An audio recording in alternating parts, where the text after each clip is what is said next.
বিয়া নাপাতিব ৰাইজ, বিয়া নাপাতিব। নমস্কাৰ সকলোকে, কি খবৰ আপোনালোকৰ? চব ঠিকে চলিছেনে? গোটেই সপ্তাহটোৰ কামখিনি দেওবাৰলৈ গোটাই থওঁ। বোলো দেওবাৰ আহিলে অমুক কৰিম তমুক কৰিম, কিন্তু যেতিয়া দেওবাৰটো আহে একোৱে কৰা নহয়। এই যে কথা এষাৰ আছে, ৰাতি হ'লে 7 হাল পায়, ৰাতিপুৱা হ'লে এহালো নাই। মোৰ ক্ষেত্ৰত মানে একজেক্ট তেনেকুৱাই হয়। চুপা-চুপি চিনেমাখনো ৰিলিজ হোৱা প্ৰথমটো দেওবাৰে চাম বুলি ভাবিছিলো, কিন্তু নাই, সেইটোও নহ'ল। আজি 3 নম্বৰ দেওবাৰটোত চাইছোগে, সেইকাৰণে হল একদম খালী হৈ আছে।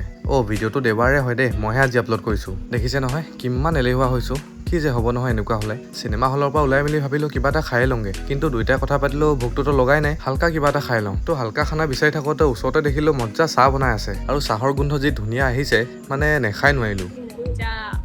তাৰপিছত বিশাললৈ আহিলো। তাই কৈছে তিনচুকীয়ালৈ আহিলে বোলে বিশালত নোসোমালে কিবা আহিছোৱে নালাগে। মই বোলো ঠিক আছে দে, কিন্তু একো লওঁ বুলি নকবি। দেখিছে নহয়, একো নলওঁ বুলি কোৱা মানুহে মোক কেনেকে বস্তু এসোপা দি লাইন পতাই থৈছে। সেইকাৰণে মই প্ৰথমতে শপত খুৱাই লৈছিলো, জানোৱে নহয় বিশালত সোমালে কিবা এটা ল'বই। তাৰপিছত বিশালৰ আগতে থকা সেই ফাষ্টফুডৰ ঠেলাবোৰত মই ম'ম' খালো, আৰু তাই দহি ফুচকা খাই লৈ মাকুম পালোহি। মানে দেওবৰীয়া চব্জি বজাৰটো কৰিবলৈ আছেই নহয়। আমি মানে চিনেমা চাবলৈ বাইকতে গৈছিলো, বস্তুবোৰ আনিবলৈ অলপ দিগদাৰ হ'ল। সেইকাৰণে তিনচুকীয়াত বজাৰ নকৰি ভাবিলো মাকুমতে কৰোঁগে। মই পিছে যিবোৰ চব্জি খাওঁ সেইবোৰহে লৈছো দেই, নোখোৱাবোৰৰ ফালে চোৱাও নাই। বেগ একদম ফুল হৈ গ'ল আৰু নোসোমাই। সেইকাৰণে মই বেয়া পাওঁ আকৌ বজাৰ কৰিবলৈ আহিবলৈ। ভালকে দাঙিবই পৰা নাই, এক চাইতে হাওলাই নিছে।